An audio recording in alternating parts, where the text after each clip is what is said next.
आपका स्वागत है एक और रोचक संस्करण में F1 के लिए जज्बा में। हमारे पास फॉर्मूला 1 की दुनिया से एक रोमांचक अपडेट है और यह जापानी ग्रां प्री के बारे में है।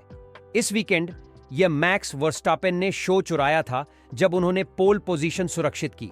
सिंगापुर में एक निराशाजनक प्रदर्शन के बाद उठते हुए रेड बुल स्टार ने ट्रैक पर शासित होते हुए अपने दौड़ के लिए एक सेट के सॉफ्ट टायर बचाए और ऑस्कर पियास्ट्री और लैंडो नॉरिस से आधा सेकंड आगे रहकर खत्म किया। फेरारी के चार्ल्स लेक्लेर्क को केवल चौथी सबसे तेज समय हासिल हो सका, जबकि सर्जियो पेरेज 5वें स्थान पर पिछड़ गए। कार्लोस साइंज 6ठे स्थान पर खत्म हुए, जबकि मर्सिडीज ड्राइवर्स को ऐसा लग रहा था कि वे एक ओम्फ डे थे। वर्स्टापेन के पेस से 1 सेकंड से अधिक पीछे रहकर समाप्त हुए। Q2 में आगे बढ़ने में दोनों अल्पाइन ड्राइवर्स दुर्भाग्य से विफल रहे। पियर गासली बस बालों के बाल छू गए, निश्चित रूप से 0.044 सेकंड के अंतर से। लियम लॉसन एक और कठिन भाग्य की कहानी थे, सिर्फ 0.043 सेकंड के अंतर से छू गए। हालांकि यूकी त्सुनोडा ने सुधार किया और Q3 में एक स्थान सुरक्षित किया। एलेक्स ऑल्बॉन दुर्भाग्य से विलियम्स के लिए कमी कर गए, शुरुआती ग्रिड पर 13वें स्थान पर पहुंचे, जबकि केविन मैग्नुसेन सबसे धीमे समय के साथ 15वें स्थान पर खत्म हुए। Q1 के दौरान ड्रामा गर्म होने लगा जब लोगन सार्जेंट एक लैप की तैयारी करते समय घास पर ओवर स्टीयरिंग करके गिर गए। इस टक्कर ने उनकी कार के बाएं तरफ को नष्ट कर दिया, जिससे उनका सत्र पहले से ही बिना टाइम लैप के पूर्वावलोकन के बिना समाप्त हो गया। और अगर यह काफी नहीं था तो यह सार्जेंट के लिए 4 रेसों में दूसरी टक्कर थी, एक काफी दुर्भाग्यपूर्ण स्ट्रीक। अन्य निराशाजनक घटनाओं में जो गुआन यू का एक लैप ट्रैक सीमाओं के लिए हटा दिया गया और एलेक्स ऑल्बॉन की एक देरी से की गई कोशिश ने वॉल्टेरी बोटास को बाहर कर दिया। लांस स्ट्रोल और निको हुल्केनबर्ग भी आगे नहीं बढ़ सके। एक अलग खुलासा में Red Bull team principal Christian Horner ने बताया कि वर्स्टापेन इस मौसम में लाइन से बाहर निकलने की शुरुआत में सुधार करने पर काम कर रहे हैं। वर्स्टापेन के प्रयासों का परिणाम स्वरूप हंगेरियन जीपी में देखा गया, जहां उन्होंने लुइस हैमिल्टन से बेहतर लॉन्च प्राप्त किया और अंततः रेस जीत ली। वर्स्टापेन ने बेल्जियम में इस उच्चारण रेखा को जारी रखा, जहां उन्होंने नॉरिस के खिलाफ अपनी स्थिति को बनाए रखा और 6ठे स्थान से शुरू होने के बावजूद पियास्ट्री और साइंस को पीछे छोड़कर 4थे स्थान पर समाप्त किया। फॉर्मूला 1 में छोटी छोटी मापों पर ही निर्भर होती है और वर्स्टापेन का रेड बुल पावर ट्रेन्स और होंडा के इंजीनियरों के साथ सूक्ष्मता से काम करने का परिणाम दिख रहा है। तो सुनने वालों, इस रोचक खेल की नुवंसों में और गहराई से उतरने के लिए तैयार रहें। हे अब जब हमने आपके इंजन को गर्म कर लिया है तो चलिए चीजों को थोड़ा संतुलित करते हैं। हाँ, नमस्ते सुनने वालों, मैं आपका मेजबान हूं एंजो, आपका साथी फॉर्मूला 1 प्रेमी और रेजिडेंट पेट्रोल हेड। मुझे मेरे विश्वसनीय सहायक विलियम ने जुड़ लिया है, जो अपने अद्वितीय कमेंट्री के साथ रेसिंग की दुनिया को और भी रोमांचक बनाते हैं। हमेशा खुशी होती है एंजो, और हमारे पॉडकास्ट को सुनने वाले सभी शानदार फॉर्मूला 1 प्रशंसकों को नमस्ते। और हमारी ट्रैक साइड रिपोर्टर हमेशा समझदार विक्टोरिया को भी न भूलें, जो हमें पैडॉक से अपनी एक्सक्लूसिव जानकारी के साथ सीट के किनारे रखती हैं। सभी को नमस्ते, यहाँ होना बहुत अच्छा है। आप F1 के लिए जज्बा पॉडकास्ट सुन रहे हैं, जहां आपको फॉर्मूला 1 में नवीनतम और शानदार की जानकारी मिलती है। हम यहां हर दिन मौजूद हैं और रेस वीकेंड के साथ हमारे विशेष एपिसोड्स के साथ उत्साह दुगुना होता है। अगर आपको हमारी सामग्री एक हेयरपिन बैंड की तरह मजबूत लगती है तो हमारे चैनल को सब्सक्राइब करें, नोटिफिकेशंस को ऑन करें और हमें एक कमेंट छोड़ें।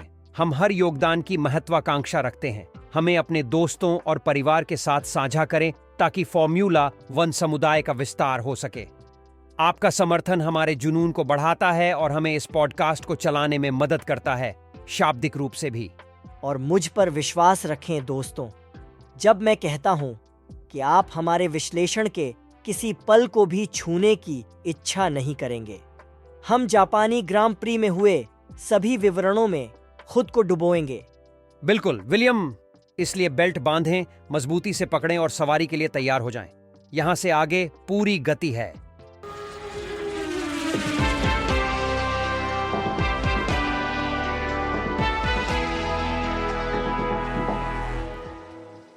हमारे परिचय से आगे बढ़ते हुए चलिए शो के मूल मुद्दे पर वापस आते हैं। सुजुका से नवीनतम खबर है कि मैक्स वर्स्टापेन ने जापानी ग्रां प्री के लिए पोल पोजीशन को सुरक्षित करने में कामयाबी हासिल की है। ऐसा लगता है कि रेड बुल अपनी सिंगापुर में हुई निराशा से वापसी करने के इच्छुक है। डच सुपरस्टार वर्स्टापेन ने अपने दौड़ के लिए एक सेट सॉफ्ट टायर रखी और उन्होंने ऑस्कर पियास्ट्री और लैंडो नॉरिस से आधा सेकंड के भीतर प्रतियोगिता में अपनी चमक दिखाई। 1 मिनट रुकिए। क्या आपको समझाने के लिए हमें एक उदाहरण दे सकते हैं कि सॉफ्ट टायर्स की बचत का महत्व क्या है? बिल्कुल। सोचिए, आप एक मैराथन दौड़ने वाले हैं। सॉफ्ट टायर्स उसी तरह हैं जैसे आप दौड़ के अंतिम हिस्से के लिए संचयित ऊर्जा से भरे जेल पैक हों। जब आप लक्ष्य रेखा के लिए तेजी से धकेल रहे होते हैं तो ये आपको अतिरिक्त ताकत प्रदान करते हैं। उसी तरह वर्स्टापेन ने अपने सॉफ्ट टायर्स को Q3 में निर्णायक लैप के लिए संचयित किया, जो मैराथन के अंतिम चरण की तरह होता है। यह रणनीतिक चाल उन्हें अपनी कार को अधिकतम तक धकेलने की अनुमति देती है, सर्वश्रेष्ठ समय प्राप्त करने और पोल पोजीशन को सुरक्षित करने के लिए। फिरारी और मर्सिडीज के बारे में क्या है? ठीक है, उस पर आते हैं। दोनों फिरारी ने Q3 में केवल 1 रन किया। चार्ल्स लेक्लर्क ने सिर्फ चौथा सबसे तेज समय बनाया, सर्जियो पेरेज से आगे। Red bull driver Carlos Sainz ने 2 फिरारी ड्राइवर्स के बीच में आक्रमण किया और छठा स्थान प्राप्त किया। हालांकि मर्सिडीज ड्राइवर्स वर्स्टापेन के समय से 1 सेकंड से अधिक पीछे रह गए। हाँ, वर्स्टापेन और मर्सिडीज ड्राइवर्स के बीच में काफी समय का अंतर है। बिल्कुल सही। फॉर्मूला 1 में 1 सेकंड के भीतर के भी अंशों का महत्व होता है, इसलिए 1 सेकंड से अधिक का अंतर महत्वपूर्ण होता है। यह एक फुटबॉल टीम द्वारा एक गोल से अधिक जीतने के समान है। यह सिर्फ एक जीत ही नहीं, बल्कि एक प्रभावशाली प्रदर्शन है, और यही वर्स्टापेन ने सुजुका में प्रस्तुत किया है। सत्यता की बात करें तो अल्पाइन टीम के प्रदर्शन पर काफी ध्यान दिया गया। दुहक की बात है, उनके दोनों ड्राइवर्स क्यूट से आगे नहीं बढ़ सके। वास्तव में यह उनके लिए एक बड़ी चोट है। इसका विवरण क्या है? वास्तव में यह एक बहुत ही संकीर्ण निर्णय था। पियर गास्ली केवल 40 सौवें सेकंड से कम का अंतर करके असफल रहे। लियाम लॉसन उनके पीछे थे, 43 सौवें सेकंड से कम का अंतर करके कट गए। अल्फा टॉरी के लिए उज्ज्वल पक्ष में यूकी त्सुनोडा ने अपना खेल बेहतर किया और Q3 में अपनी जगह सुनिश्चित की। हाँ, ये वाकई एक रोमांचक था। विलियम्स की बात करें, उनका Q2 में कैसा प्रदर्शन रहा? दुर्भाग्य से विलियम्स के लिए चीजें इतनी अच्छी नहीं रहीं। एलेक्स ऑल्बॉन को एक और Q3 की उपस्थिति में सफल नहीं होने में कामयाब नहीं हो सके। वह ग्रिड पर 13वें स्थान से प्रारंभ करेंगे। हाँ, ऐसा लगता है कि कुछ टीमों के लिए Q2 में यह एक मिश्रित पैकेज था। बिल्कुल सही। यह फॉर्मूला 1 की खूबसूरती है। यह एक निरंतर उच्च और निम्न की रोलर कोस्टर है। उत्साह कभी खत्म नहीं होता। क्यू के नाटक से काफी नहीं था, क्यूक में भी अप्रत्याशित घटनाओं का अपना हिस्सा था। केविन मैग्नुसन उदाहरण के लिए केवल 15वें सबसे तेज समय सेट करने में सफल हो सके, लेकिन असली चौंकाने वाली घटना पहले 10 मिनट में हुई जब लोगन सार्जेंट की एक बड़ी टक्कर हुई। अरे वाह, टक्करें रेस में हमेशा तनावपूर्ण पल होते हैं। वाकई में क्या हुआ? लगता है कि सार्जेंट अपने लैप की तैयारी कर रहे थे जब उन्होंने अंतिम कोने से बाहर निकलते समय ओवरस्टीयर किया और उन्होंने घास पर खत्म हो दिया। उनकी कार ट्रैक से बाहर निकल गई और बैरियरों से टकराई, जिससे बाएं ओर पर काफी नुकसान हुआ। इससे उनका सत्र पहले ही समाप्त हो गया क्योंकि उन्होंने समयबद्ध लैप नहीं चला सके। ये एक कठिन झटका है, खासकर इतनी जल्दी सत्र में। हाँ, और दुर्भाग्यवश यह है कि यह चौथे रेस में सार्जेंट की दूसरी बार है जब उन्होंने रेस वीकेंड के दौरान टक्कर लगाई है। उनकी पिछली टक्कर जंडवोट में क्वालिफाइंग के दौरान हुई थी। लेकिन यही फॉर्मूला 1 का जोश है। यह उत्साहजनक होने के साथ साथ अप्रत्याशित भी है। वास्तव में ये अप्रत्याशित मोड़ और मोड़ वही हैं जो हमें अपनी सीट के किनारे बांधे रखते हैं। चेकर्ड फ्लैग नहीं गिरने तक कुछ भी समाप्त नहीं होता। Q1 में और भी नाटक खुल गया जब जो गुआन्यू ने ट्रैक सीमाओं को पार करने के लिए अपना लैप हटा दिया।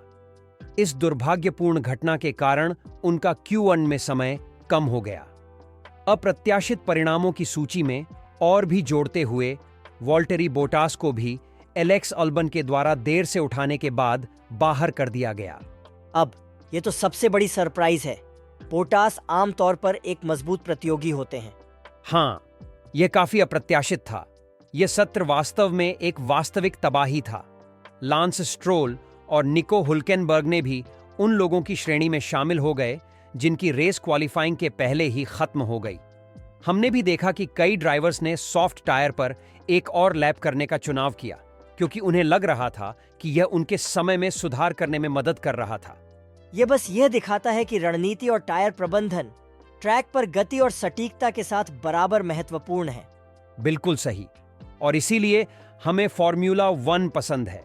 हर रेस वीकेंड एक नई कहानी होती है जिसमें जीत, निराशा और आश्चर्य से भरी कथाएं होती हैं। रेड बुल के टीम प्रिंसिपल क्रिस्टियान हॉर्नर से कुछ दिलचस्प अपडेट हैं। जाहिरा तौर पर मैक्स वर्स्टापेन इस मौसम में अपने प्रदर्शन के एक महत्वपूर्ण क्षेत्र को सुधारने में महत्वपूर्ण प्रयास कर रहे हैं। वाकई? क्या आप इस पर थोड़ा विस्तार से बता सकते हैं? बिल्कुल। ऐसा लगता है कि वर्स्टापेन इस साल लाइन से शुरू होने पर समस्या का सामना कर रहे हैं। कुछ मौकों में उनकी शुरुआतें खराब रहीं, जैसे ब्रिटिश ग्रैंड प्री जो एक महत्वपूर्ण उदाहरण है।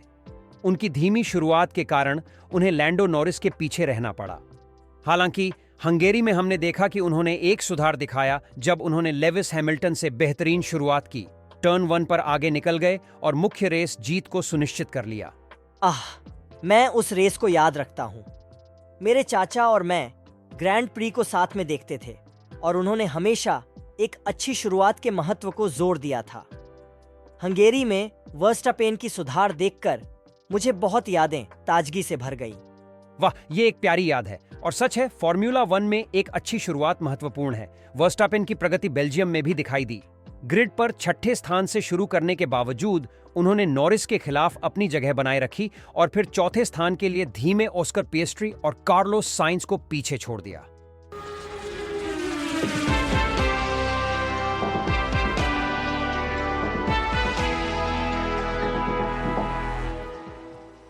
हॉर्नर के अनुसार यह स्पोर्ट में हमेशा तंग बातें होती हैं।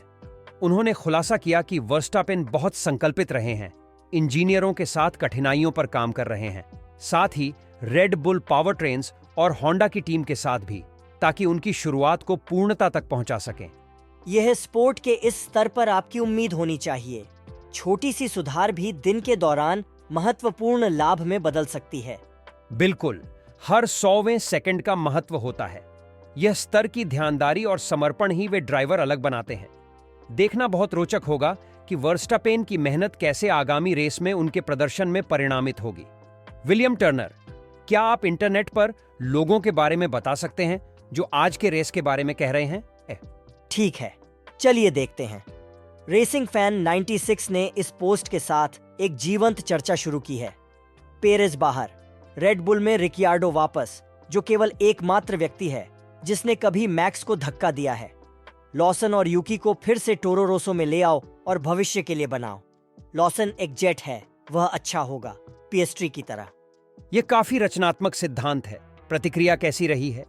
स्नू 470223 टिप्पणियों में कहा है, मुझे यह पसंद है कि न्यूजीलैंड और ऑस्ट्रेलियाई ड्राइवर्स कितने मजबूत जुड़े हुए हैं।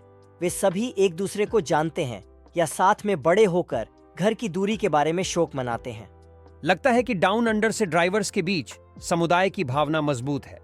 वास्तव में ऐसा है, लेकिन चर्चा रोचक मोड़ पर आती है जब प्रोफेसर सेदार कहते हैं, न्यूजीलैंडी ड्राइवर को ग्रिड पर संभवतः सबसे अधिक ऑस्ट्रेलियाई और न्यूजीलैंडी ड्राइवर्स चाहिए। अजीब है, ऐसा कैसे हो सकता है? स्कॉटी मैक को विलियम्स में डालें और उसे पकाएं, रेड बुल के बकवास को भूल जाएं। हा, मुझे लगता है हर किसी के पास अपने खुद के सिद्धांत और समाधान होते हैं। लगता है विवाद काफी गरमाया गया।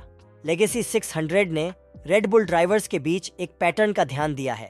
गैसली, अल्बॉन, पेरेज कमजोर खड़ी है। मुझे एक पैटर्न दिख रहा है। कुछ क्लासिक इंटरनेट की अनुमानिता हमेशा मनोरंजक। कोई अंतिम महत्वपूर्ण बातें? हाँ, सीवॉन पिछले टिप्पणी के साथ सहमत है जो रिकियार्डो के बारे में कहा गया है। उन्हें दूसरा नंबर नहीं बनना था, उन्हें स्टार बनना था। यह रिकियार्डो के लिए एक बेकार करियर की चाल थी।